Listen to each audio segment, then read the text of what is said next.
You're listening to Selling the Dream.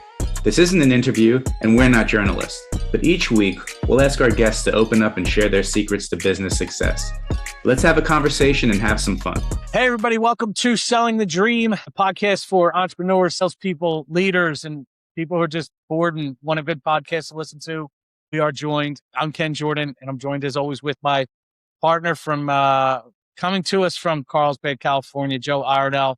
Joe, how are you, my man? Good, man. Excited to kick off another podcast today, brother. Yeah.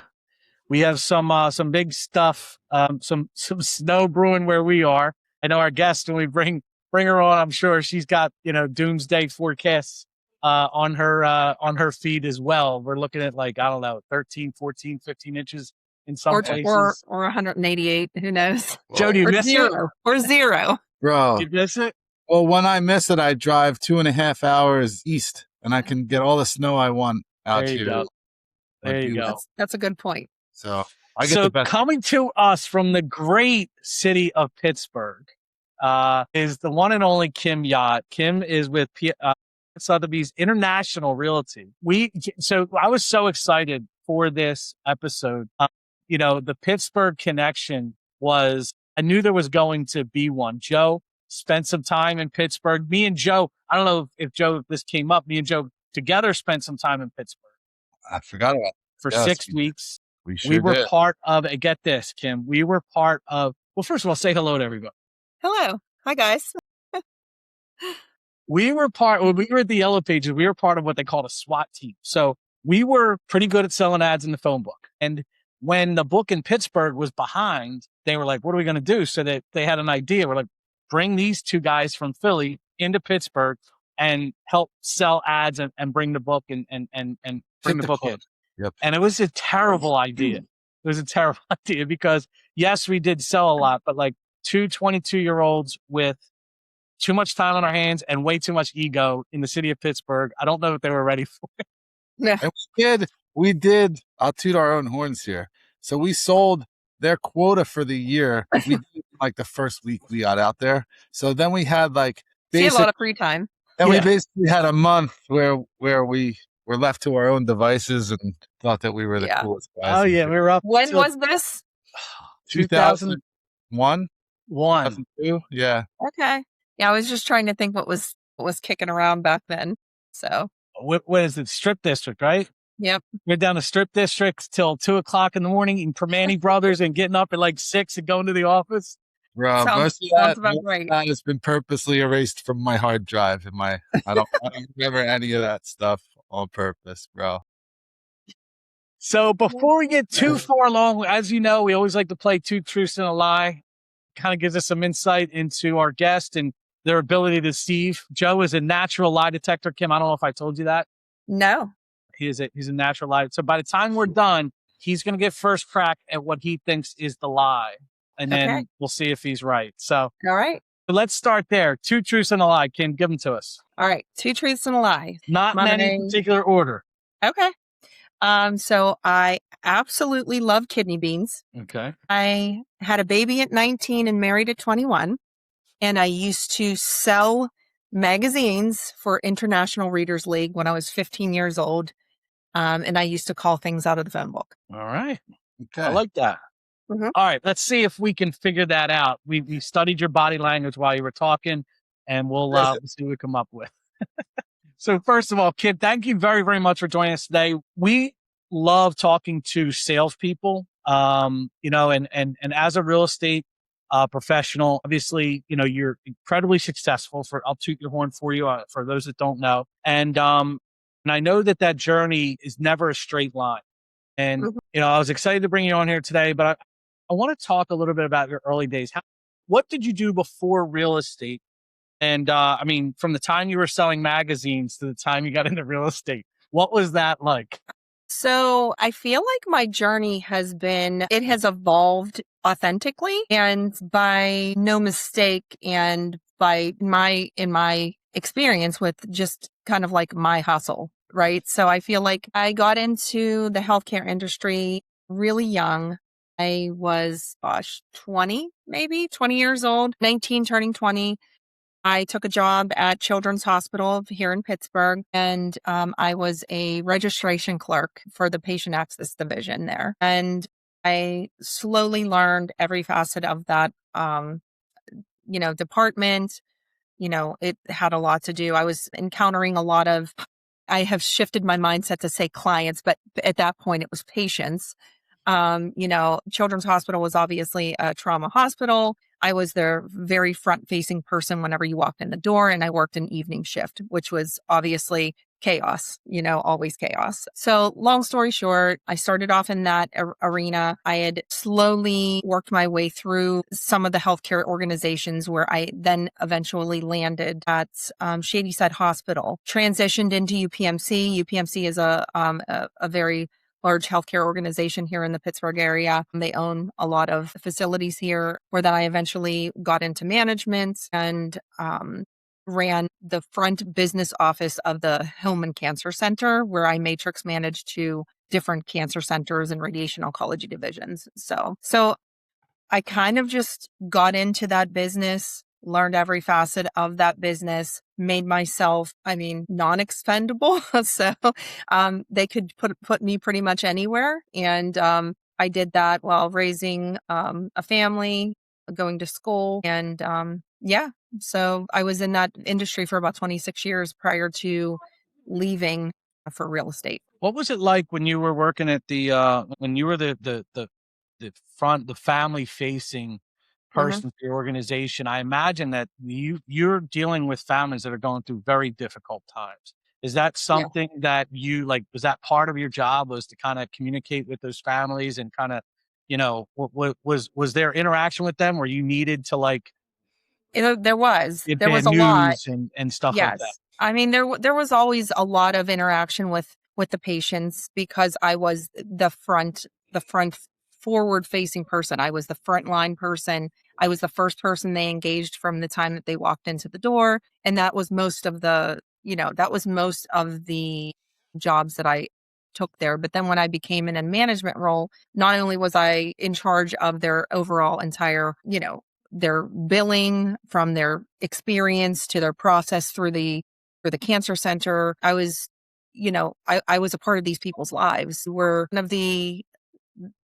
one of the greatest honors I had time spending was at McKeesport Cancer Center.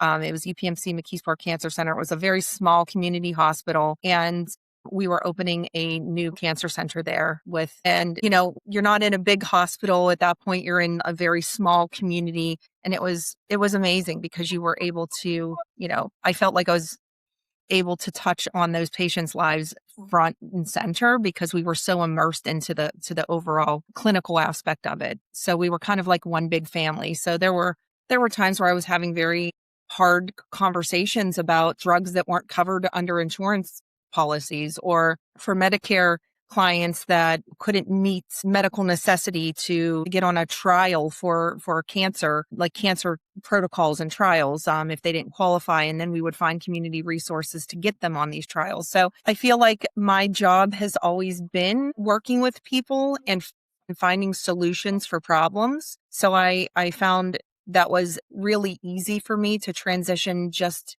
who I was as a person and translate that into real estate. So it came natural. The whole compassion piece of that job was something that just came natural to you. You kind of felt like this was where you were supposed to be at the time. Yes, I've always been one of those people. I'll get into this later, but I recently experienced a ninja selling course. I went away for an installation, which I got to learn a little bit about, how, they do the assessments on who you are and your personality. I learned that I'm like a party power person, blah, blah, blah. But I can see that. I couldn't more. I feel like the thing that gets me up every day and the thing that keeps me going is they are the people. I get my energy and I feed off of people, and that's good, bad. And because I bring a lot of that into me. So I always say that I'm the biggest introverted extrovert that you might ever meet, because I love people, but I also take on a lot of their emotion. I take on a lot of their stress, and I pride myself in being able to do that for people, because, when they come to me for real estate needs in general. I mean, it's one of the biggest transactions you're ever going to have in your life. And I want it to be easy. I want it to be seamless. I want it to be stress-free. So I just pride myself in being able to kind of do that for my clients. So taking on yeah, that, I that love energy everything. sometimes is just a way to remove the friction, right? Like, Yeah. I think that's great. Empathy, or excuse me, introversion and extrovert. I heard this describes me, is the introvert. It's not about whether or not you can get on camera or whether or Mhm. not you can talk in front of people. Like, people confuse extroversion with the ability to talk in front of people. And Right. what I heard that resonated with me was, and both introverts and extroverts can talk to people. Yes. Introverts recharge in quiet, extroverts recharge around people. And I am 100%, I recharge around people. Like, Yes. I would have people around, and that's where I get my energy. So like on a weekend, I want to be around others because that's how I relax, Hmm. to speak, it's how I recharge. And I thought that was that was when I heard that, I'm like, wow, that's who I am. It just so happens I'm also comfortable talking in front of people and don't have a problem. My wife says that nobody loves Kenny's picture more than Kenny, you know, but Kenny never met a mirror he didn't love. that's all true, but that doesn't make me an extrovert. It just makes me, a big fan of KJ. So at what point was your transition from real estate directly from, the healthcare space to real estate? Was there anything in between? No, it was directly from healthcare. At the time, I had moved out of the hospital environment. I was working for a company here in Pittsburgh. I was working downtown, and I got moved to a remote position before remote positions were cool. Before COVID. So I was working at home as a case manager for another healthcare. So I was doing health, I was working with a lot of Medicare clientele. I was doing health risk assessments for them. I was working with a lot of depressed populations and connecting them with resources in our community, people that were having hard times paying their bills, so on and so forth. So I was working with kiddos that were having elevated lead levels at that point, tracking those kiddos, and then getting them the resources that they needed in the community and for their parents. So yeah, I mean, at that point, I was just at a point where you think you want what you want when you want it. And then whenever I was working from home, I realized very quickly that I just didn't love that anymore. I needed to be around people, even though I was having, I can talk to the cows come home. I'm one of these people that wake up in the morning, I have a phone call, usually by 5:30 a.m. Me and my girlfriend that I've been Wow. best friends with forever. We've known each other since we were kids. That's my morning. That's how I start my morning. I get on the phone with her. We have coffee together. We talk about our days. And it just was not enough for me. I really wanted to be around people again. And healthcare, I mean, I'm sorry, real estate was one of those things that I'd always wanted to do. So it was almost like I woke up one morning and said, you know what? I think I'm going to go do that. And I There did. was no one in your life that said, "Hey, Kim, you should try this. I think you'd be No, good at it." Was it just an I mean, my instigation? husband, I will say my husband, we had conversations over the years because real estate had always been fascinating to me. I'd always been one of those people that loved house hunters, and like I would obsess about house hunters and like watch them all the time, and keep an eye on the market just in and around me, seeing what houses were selling for. If I'd go on vacation, I was looking what's for sale around me and seeing what the price points were and who was buying those homes. So it was always something that I was very passionate about, but I just never really thought that I could do it because, who's going to take, their yearly salaried position that is comfy and just say, "Oh, let's just wake up tomorrow and be unemployed and just let's figure it out." It takes a special breed to make that That's it. decision. I went Confident all person, in. the answer. Yeah. What's I that, went Joe? all in and Yeah. well, I'm sorry, Joe. I said a confident person makes that decision. That's interesting you just said that because I feel like I have always been one of those people that have questioned myself like, oh my God, can I really do this? But then have always been kind of a risk taker in my life. So as much as I always question my own, like, Kim, are you really going to do this? I still can make those decisions. So I did quit my job 3 months into doing real estate. So what's your girlfriend's name? Lisa. What did Lisa think of this decision? good question. Lisa has known me my entire life. And Lisa, if you pulled her on this call, she would tell you that she probably was like, girl is crazy, but she will be fine, because that's just what I've always done. Like anything I've ever said I'm going to do, I usually do it. And as my husband would like to say, I have a rush the quarterback mentality, and that's just always what I've done. So Love that. So it sounds like the first part of your career is like, as you've described it, I'm listening, like it was probably like pretty emotionally draining with dealing with those types of situations. Were you like burned out? Was it also something that like, let me be on the other side of this, dealing with people in happy situations as opposed to, Who said like, real estate was happy? well, but I feel like the most parts are happy. I feel like like it's not as many instances. I mean, of course, whenever I deal with selling an estate when somebody has passed, or, a divorce situation, or whatever sad story there might be surrounding a home, either sale or purchase. Those are, it is usually a happy time, for people. And I probably never, Joe's really good. See, this is why you bring Joe on here, because I never really thought of that either. So, I would say yes. I left Children's Hospital because that was extremely draining. I was working in an emergency room situation that was a trauma hospital, and I seen a lot of bad things that I probably it was as fresh as I could remember them. I mean, it's like it happened yesterday. So I would say yes to that. And then I moved into, which is so funny to me, because as I think about my movement through the healthcare, I was placed in harder situations. I was always in the emergency room situations. I was working at the heart station. I was working, in the outpatient clinic where people were coming in for their blood draws and they were really, sick a lot of the times. And then it was cancer for a very long time. And then it was healthcare. It was a healthcare, and these folks didn't really have anything. So I would say yes. And it's not that I didn't love doing it. It might have just maybe gotten me to the point where I was so drained and I wanted to do something a little bit more positive. it But kind of desensitizes you, I guess, right? well, I don't know. I feel like you do get desensitized, but I feel like I'm never going to be that person, because I'm still so greatly affected by other people's trauma. I mean, I remember one time I was at church and there was this woman crying in front of me, and my kids are standing there and this woman's crying and I don't know why she's crying. And I'm like, I just lean over and I like hug her. And I don't know why. I just felt like I was compelled to hug her. And my kids are looking at me like, is she really hugging this random stranger?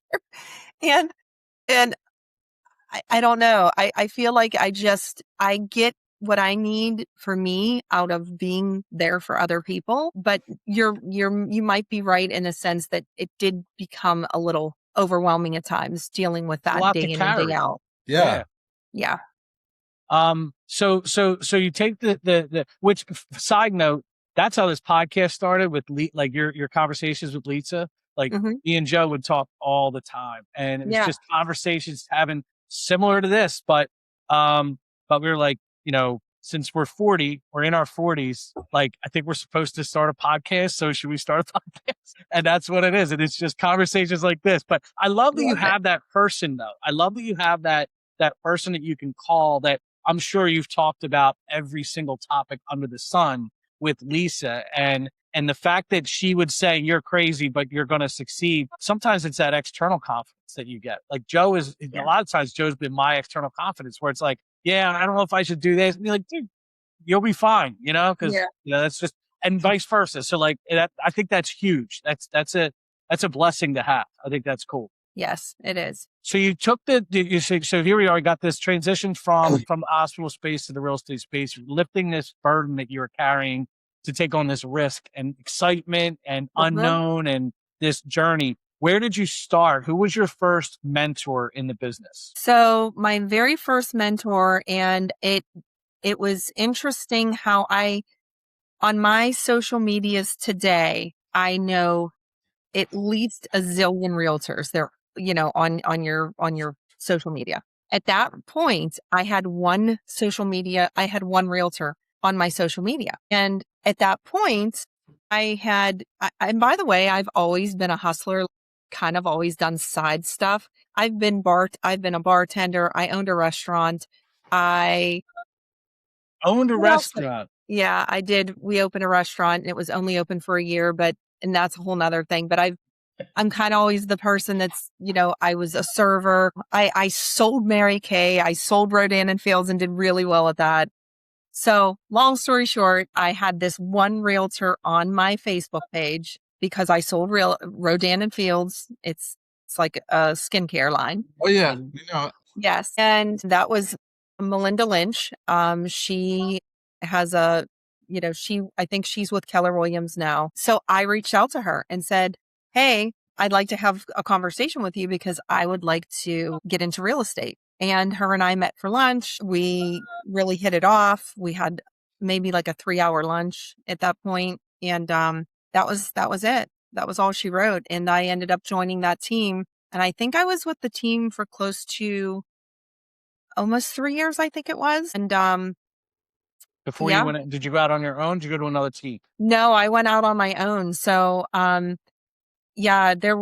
team environment was great. I loved everybody. And then my daughter joined. My oldest daughter, Alyssa, is in real estate. Also, she's 30 and she is also, her and I left the team and we then developed the Yot Howley group at Pyatt Sotheby's. So, we interviewed with pretty much all of the brokerages and we aligned the most with Pyatt Sotheby's. So that's where we ended up. What was as a new agent, if you're face to face with an agent that's 1 year in the business, what was the number one thing you learned in the 3 years that you were with that first team that you still carry with you today? If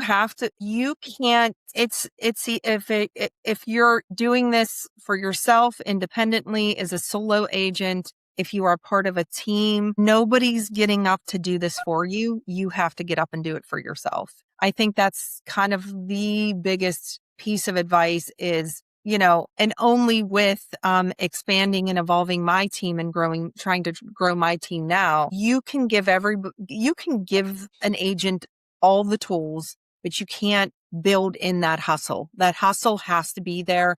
That desire, that fire in the belly has to be there to kind of just immerse yourself in all things real estate. And that's kind of what I did. I mean, that there was no train. I made sure I was in that office. I positioned myself to be around my team lead at almost all times. I mean, I'd schedule my day with her. I'd get in the car. I'd listen to her phone calls. I'd, go on her showings. And then very quickly, I feel like I had enough ability because, I don't feel that real estate is transactional. I look at it as relationships. I was very easily able to translate what I already had that I did well and translate that into real estate. I just needed to know like the ins and outs, the real estate law, right, yeah. Let me learn my contracts. Let me learn my timelines. Let me learn what it is that you have to do when you buy and sell real estate. But once I did that, I was kind of off, I did a little shy my first year in real estate, a little shy of $10 million in real estate. That's impressive. Yeah. So when you made the transition though, was it like, did you have kind of a cushion or was this like, I have to make this work or I'm going to be broken out on the street? Like, was that a factor or was it just motivating? Like, I just want to crush it. No, I wouldn't say that I had a cushion. I mean, no, I did have, my husband was working, right? So he had a job, but I don't think anybody that has a 2-income household and completely severs one of them, it's not like we had, this big egg, this nest egg, so to speak, because we were basically coming off of a rebuilding season ourselves, with losing our restaurant and digging out of all of that crazy. And so, no, it really was pure, like, this is going to work or this is not going to work. And then I'm going to go right back into the corporate world and figure it out. But no, I just was like, this has to work. I'm going to make this work. And that's why I woke up every day. That's why I jumped right head first. And that's why I just got out there. So it's There was interesting no you say fail. that. The working a job like you had, a career, a profession. Some people look at that like they have that open spirit. They want to build their own thing. They want to do their own thing. They want to move pieces around the board at their direction. They want to grow. Like that's in you. I think it's in us as salespeople and entrepreneurs and business owners. But your ability to excel at something, that was your cushion. And for young people that are starting out, like they might be in a job, fine. Be awesome at that job. Learn everything you can about that job, because even though, and Joe will tell you, like he's a big proponent of jump off the cliff and build the plane on the way down. And I could see that. But knowing you always have something to go back to, you don't necessarily have to have a financial cushion, but because you excelled at something already, knowing that if you had to go back to that, you would, I think is a testament to your commitment to excellence in all areas of your life, not just in the real estate, but you were committed to excellence at that job. And that gave you the cushion, so to speak, even if it was just a mental, I have to, I will, Joe, how about, when we were at the Yellow Pages and we were going on each other's appointments, how important was that in our ability to learn the ins and outs, the X's and O's, the nuances of the conversation, the ability to use different tools in a way that maybe I hadn't thought of, because we were listening to each other's presentations, listening to each other's pitch, how we prospected, how we spoke. Having that person that you can listen to shortens the learning curve dramatically. So what goes along with all of this, and it's like, I just found the most like boring, surefire way to be successful. And it's so boring. It's not exciting at all. And it's kind of like such a letdown that it all just has to do with reps, dude. Like we went on 4 times as many appointments as everybody else. So we got to see that live, and you don't even have to be good at it. You're just consistent and like rep stuff out. And so that's where, like, when you make a transition, to your point, like if you're moving from job or you're going to go, I'm going to start this business, like hopefully what you've focused on, or whatever position you're in, is developing your skill set. And like, if you develop your skill set and you rep out, like, okay, I'm going to get better at listening, I'm better at conversation, I'm going to, like, whatever that is within the realm that you're working, and you just do it more often than everybody else, like it's transferable to everything you do. And then when you understand the process of the new venture that you're in, that like, if you're trying to get better at something in that aspect of the job, just do it more often. So if it's cold calls, do more cold calls. You'll get better at cold calling. If it's like whatever, it's so boring because it's so simple, and you don't have to be good. You just have to do more of one thing over and over and try to stay, in your lane. But that's, I mean, looking back, dude, like that's what it was. I don't think we were any better than anybody else. We just decided that we were going to triple, quadruple up our sales calls and go on each other's and get that experience where, in a year, we were 4 years ahead of somebody that started because we had gone on 4 times as many calls. So, Kim, what's your daughter's name? Alyssa. Well, I have 2 daughters. I have two daughters and 2 sons. Okay. Now, Alyssa is your business partner. She is. When she got into the business. Yes. Where you like, you're going to sit and you're going to listen and you're going to listen to me you're going to go on my sales calls. You're going to go on my listing presentations. Did she do that as well? She did. She was so Alyssa is, I think hands down one of my best friends. She's my daughter, but she is really one of my best friends. And a lot of the feedback. Do the other 3 kids know that? Yes. But I will say, is that because she's 19 years younger than you? What's that? Is that because she's only, say, 19 years younger than you or so? Look at you digging in there. I like it. Yes, probably. But I think that, she has watched me, she's been with me for so long, and she kind of I kind of grew up with her. Right. But what I was always able to establish up front with her was, I am your mom, but I'm also your friend. And and that's with all of my kids. Like, I just always want to be a safe space for them. And I'm always truthful with them.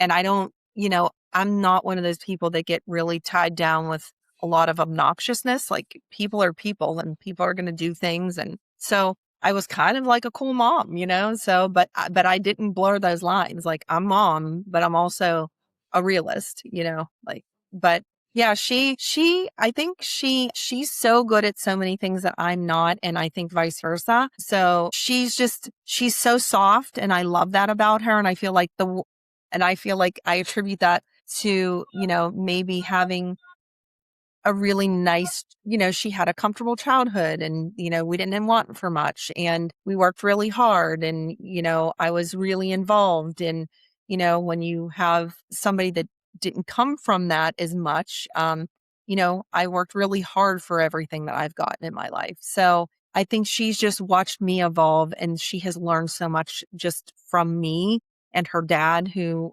is also a very hard worker. We work very hard for things, but yeah, she's great. She's just a soft person in general, but she's like really good at like, just relating to people. People love her. As you progressed into your new role with the team you're building now, what was your So my best year was a couple years ago. I think on market and off market, we did about 14 million. So then it kind of, I've hovered between like 10 and 14 ish every year, that I've been in the industry. I will say that last year I was a little shy of 10, but last year was probably hands down the worst year personally for me. So the amount of business that I was able to do last year, providing that, I mean, just to give you an example, April to June last year, I didn't have one transaction close. Whoa. Yeah. Which is a huge pocket of time. That's a healthy, busy time of, and I sat there transactionless. And I will say that. what did you draw on to get through? Because $10 million is Well, still, I'm going to be keep in mind- honest, Ken, it wasn't easy. yeah. I mean, I'm going to say last year, there was a point where I thought I need to get my ass out of bed because I need to get up. I need to remind myself who I am and I need to get back on this horse. I feel like in this real estate industry, we work so hard, right? And we chase that, right? Because like, and I never really am a numbers. I don't really like to look at numbers because that's just not who I am as a person. I honestly couldn't last year. I only knew what I ended up doing in regards to production because I ended up looking at it at the end of that year because I didn't want to know. I did not want to know. I'm like, I probably did crappy. I don't want to see those numbers. I was embarrassed that that I put myself in a position where I might not be able to come out of that, that lull, but I did. And I got up and I finally I crawled my way back out of that nasty situation. I'm like, I'm just going to get back to business. And that's what I did. And I'm grateful for that opportunity just because I realized that my business is my business because of who I am. And that's why I align with the people that will I'll always do business. I mean, I feel like I've done a good enough job with the people that I have done business with that anytime that I'm in those rooms or anytime any of those people are in those rooms, they're going to speak my name if real estate is brought up. And that's what I trust. And that's been my experience. So I just, and I wish I can say I'm, one of those agents that do all the mailers and do all the things. I'm not. I'm just a referral based agent. And, last year was a crappy year, but I picked myself up and just was like, get your butt out of bed and get back to work.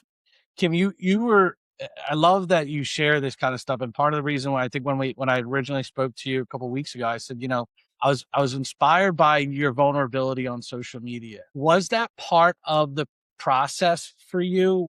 Was sharing what was going on in your world, the good and the bad and the sideways? Was that also part of your process of finding your way back into what you knew you needed to do and what you were capable of? I don't think that I thought of it in the time, Ken. I don't think that I thought that was a part of what made you want to share that? Like, what made you want to be so raw? Because I feel like that's just, I feel like that we spend so much time looking at so many things that are so freaking produced and real and inauthentic. And I am a person that I can feel your energy within 3 seconds of meeting you. And I know it's going to be good or bad. And you know what? I just don't want to be like that. A lot of the ways I've been able to relate to people in my life has been because I am as authentic as I possibly can be. And because I am not afraid, because 99% of us are just trying to make it through the day, right? We're just trying to make it. You're trying to make it. You're dealing with stuff. Joe, you're trying to deal with stuff. We all are trying to deal with stuff as we show up, you know, and pay our bills and do the things that we need to do as parents and as wives and as spouses and in friends and family. And there's no better way to connect with people than just being your authentic self. And I don't care if you don't align with me by how I project and in my emotions, and or if I'm too raw for you, or if I put it out there a little bit too thick. I really don't care. Then you're not my people. My people will find me. And that's truly, I didn't realize that I needed to be more like that. And I think that that was helpful for me to climb out of bed. It's just because people were reaching out to me and they're like, girl, like, I can't, like, thank you for saying that because I'm going through that too. Or, you know, I relate to you so much, you have no idea. Or like, you say all the things that I really want to say, but nobody has the balls to say them. But I do, because I really don't care. I don't care to be fake. I don't care to be anybody but me. And like I said, I used to care if people didn't like me, but because I made a comment today on one of my threads, I posted something today and I said, I used to not really share as much, about myself because I've had people in my life or in my orbit at that time say, well, you're just bragging, or you're just, you know, that's fake, or you're just looking for, you know, attention. And I thought to myself, I'm like, why would anybody care to do that? And more importantly, you know, I remember somebody saying to me like, well, you didn't share A, B, C, and D about, you know, all this tragics or all these things that you're going through. Well, no, because we're all just, again, trying to get through the day. We're not here to just, I don't know. I guess the point is I truly just, I don't know any other way. And I'm not afraid to, you know, maybe I overshare, but I don't think I do. I feel like I say a lot of things that people feel a lot of times. And, you know, I think that is remarkable. I feel like that people feel like they're comfortable with people that can, you know, get on their level and, you know, understand where they're coming from. So, and it's maybe it feels like you're not so alone, you know, like you have some support. So, Yeah. So you yeah. mentioned your restaurant. Hmm. So what are some of the lessons that you learned from the restaurant, whether like that you taken to your real estate career? Well, the restaurant was kind of, at that time, that was kind of my husband's deal, but I helped him open it. Okay. We both been in the serving industry. He had done general management. He had opened a restaurant before. You know, he was part of opening a restaurant before. And at that point, he had taken one of his opportunities where he actually lost a job. And he was working for a financial wealth company. And he ended up losing his job. And he woke up one day and he said, you know, I think I'm going to open a restaurant. I'm like, all right, let's do it. Like, I mean, there was no, like, I guess Typical Kim fashion. let's do it. I knew the theme here. Yeah. I mean, I am one of those people that will think that you really can't. And I'm like this with my son. We went through the same thing with my son. You know, my son went to school, got a degree, tried out what he wanted to do. He's in a completely different field. And my ex-husband is, you know, like, oh, he shouldn't quit his job. He shouldn't do this. I'm like, why not? He hates his job. And he went into a completely different line. And he's now working with one of the best, you know, luxury custom home builders in Pittsburgh. And he's their pre-construction manager and he's selling real estate, for Christ's sake. He's like making six figures doing what he likes to do. So, you know, I've just always been a huge proponent for people just doing, you know, what feels right and what you want to do. And God knows, you know, we need something to make us happy. Don't sit in a position where you know, you hate what you do. I mean, So what I took from that is we did it, we tried it, it didn't work out, but we could say we did it, and it was fun while it was. What kind of restaurant was it? So it was pretty cool. It was called J&L Grill Company. It was down in the South Side, and it was in a really cool area. If my husband listens to this, he's gonna be mad, but I told him it was too big. I said it was too big of scale because I wanted to do like a little beer and shot place, you know, with some good food. And I'm like, it's too big.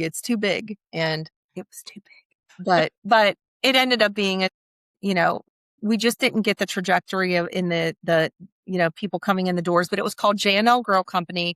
And it was pretty cool. It was before like the burger and craft beer, things were cool. We had like 31 taps. They looked like it was like really industrialized in there. It was pretty awesome. I have That to say, sound and we cool. had hundreds of craft beers, and we, like our burgers were like the Eliza Furnace burger, and we had like, it was all after like, the steel company, like the steel. Yeah. So yeah, it was pretty awesome. And anybody that remembers it, they talk about it fondly. And we did like all of our own wing sauces. We created all of our own burgers. So it was a fun time. And I bartended there. So That's rad. It does sound fun. But that, like, the why I brought it up though is like, it's so, every time that you hear a success story and people, like, there's along the way, there's so many like little footnotes that in the moment you would seem like it's like tragic or like, oh, this didn't work out or whatever. But like, when you look at the collection of most people who are successful, there's just like a whole, list of these things. Like, we tried this, but it didn't work. And then I tried this, and we got into this. And like, you don't realize, like, as you go, like, this is building what your future worth and your skill set talked about before. This is how it all develops into being successful down the line. So that's really cool. Thanks for sharing that. Cause that's, thanks for asking. and that is important to note. It also, some people don't have it in them, right? Some people don't have it in them to live the life of their dreams because they can't get past the momentary adversity. Like that would have stopped and crushed someone else. It's the truth. Some people just don't. Yeah. Well, you're final. I mean, and it was a tough time. I mean, we lost it was not an easy time. I mean, more importantly, we had to, like let people go. That was number one. That was the hardest part. Right. And then we were deep in the hole, it was just not, thankfully we saw the forest through the trees and we were able to kind of like cut it off at the knees before things got too bad, but it was still a great loss. But we had a lot of fun, doing it. We constructed that entire thing, like from like the ground up. We hired the people. I trained I was HR. I was kind of all the things. Restaurants are that's the hardest business, I think. It's like they say, you want to become a millionaire, be a billionaire and open up a restaurant. Yeah. They say the first year is the hardest, and damn it was. And we didn't have enough. We didn't have enough, we were this close. We were actually on the verge of like creating some, we were integrating entertainment in, like we had like Tony Jamflone, and we were like bringing people in and like playing music in there while we were like we were doing like little venue things. But, at that point we just didn't have enough overhead, and the rent was just like insane down there in the Southside Works. It was just insane. So we just couldn't keep our heads above water. Costs go up, and you can only pass so much on to customers. And so you just finished up a Ninja installation. I love Ninja selling. I swear by it. I've read it 3 times. I give it as a gift to agents. I give that book, Ninja Selling, to agents. What's your biggest takeaway from the installation, and what's next for you and your team? Sure. Biggest takeaway is, Ninja installation was gratifying for me because it said, I had read the books, but even reading the book didn't really give me I was very confident that I was already doing some of the things that Ninja Selling was, that teaches you, right? It's, that what you think upon expands. And, there's just so many things that I had already been doing. And I'm like, you've gotten this thing figured out. You've validating, right? So, but what it really did was it provided me a really great reset on, getting me back, coming off of that really tough year personally for me and with business. It really did put me in a really good frame of mind to just say, okay, like back to business, get your systems in place to the umpteenth degree, get back out there and start calling your people. Top 200. I mean, there's, I don't even know how much real estate I've sold in the past almost 6 years. Isn't that crazy? But that's just how much. Yes and no. That's crazy to him. He couldn't comprehend that. Well, I'm going to find out, and then I'll shoot you that number. I would say 10, if it's at least it's almost 70 million, I would say around there, but I'd have to do the numbers. Somewhere around there, like with give or take on off market. Ninja was just a great reset for me.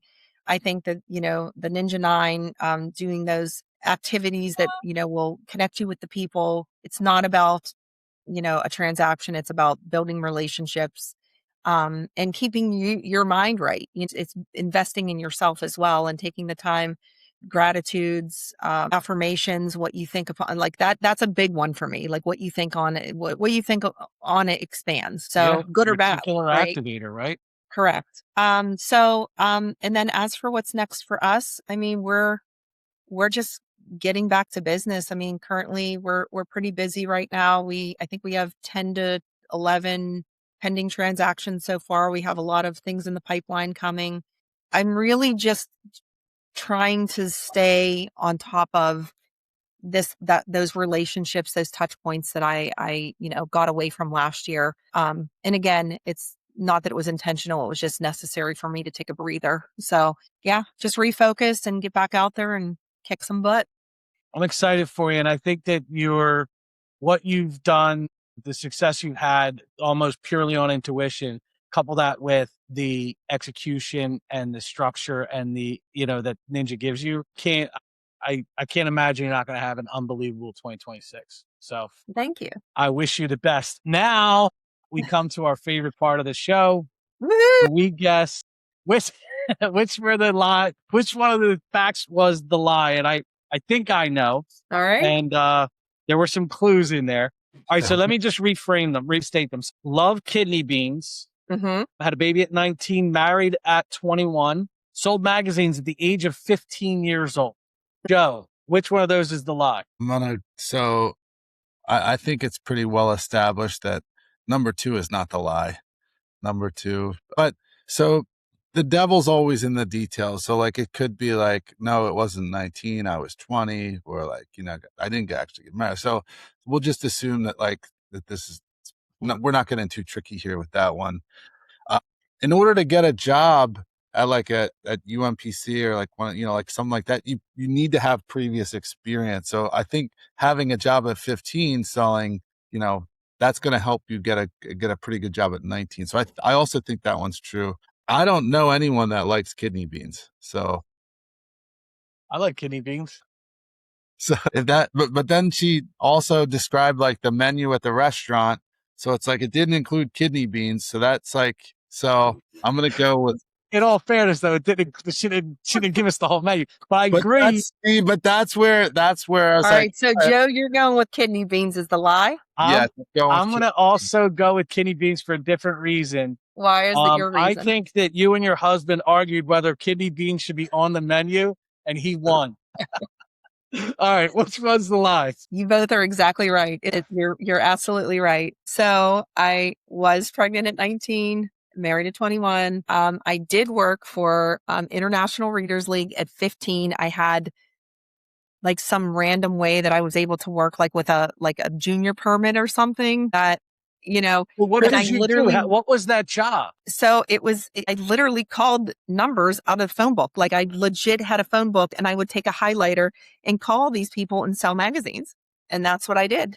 And similar to that, we sold coffee in college like that. Yes, we did. And I was really, really good at it at 15. So that says a lot. Like Pittsburgh's like been always like really pro getting the kids working really young. Well, I will say this though. I worked really young because I needed to work really young. I've always been a worker. I was selling papers. Like, I don't know if you guys are old enough to remember. So my girlfriend at the time sold papers, I should say, but I used to walk around with her and she'd give me a couple bucks. We would have the ring where we'd go and collect and you'd tab off the things and go and collect money from the doors. I've always worked. So, and it was just, it's just always been in me. I loved to work and make my own money. So. That's crazy. I sold papers in front of our church for years. Really? Yeah. Philadelphia. We should do a little poll about all the people that basically work for themselves. You can make money. I made decent money. Like it was, you make like $100 on a Sunday. And like, at 13 years old, that's what I mean. Yeah. Yeah. My dad got me an Amway when I was 14, right? But that didn't pan out. Yeah. All right. So kidney beans. Why kidney beans? So my mother used to make chili and I loved I love the taste of chili, but it was a texture thing for me. I just can't get past that texture. Like, So pinto beans are out too? but wait, I can eat them now and tolerate them. Whereas before, my mom would be crazy. Like she'd make chili. I'd pick all the beans out, all the kidney beans out and put them on the side of the plate. And I will still eat them if now as an adult, but there's just something about the texture of them. I'm just like, ugh. Interesting. Like, no thanks. But yeah, I just think it's a texture thing. But I do love I like a pinto bean, but I think if they're too mushy, it's bad. If they're too hard, I'm like, oh God, please, I get sent. Bury me with lilies. I can't do it. I'm not. See, I'm not up on my lentils and legumes. I didn't even. Legume. I thought beans were beans. Legume. I'm literally making chili on Sunday, and I will take a picture and send it to you. It's gonna Yes, be please. full of kidney beans. Are kidney beans just beans? Like, are there's different types of beans? I feel like you Yeah, got there's northern different types of beans, you got beans. red beans, you got kidney beans, you got pinto You got beans. those nasty beans. navy beans or whatever they're called. They're like Navy beans, those, yeah. Black you know, the beans, big ones, those butter beans. butter beans. I could just, I thought all beans were the same, and then people just in different regions called them different things. No, they're different. If you Okay. look up my least favorite bean, and I don't even know why I didn't say it, was those butter beans. My Butter. dad used to eat them, and my mom used to put them in like this microwavable tray with all this nasty butter Yeah. and salt. The smell used to just send me. And those things, I would hear him crunching on them. I can't even talk about it. I don't want, but I'm not a bean person. Sorry. who knew, right? We got some Oh, passionate conversations around beans. You gotta That's spill my the beans. takeaway from today. Spill the beans. Listen, I can talk about anything. You just have me back and we'll talk I'm about whatever amazed. you want. I can't wait. I hope you will come back. I really enjoy these conversations. I hope you did too. Yes, And, I do.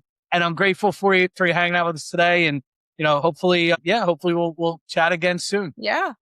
Anytime. Let me know. All right. See you guys. Thanks. Nice meeting you too, Joe. Yes, indeed. Thanks.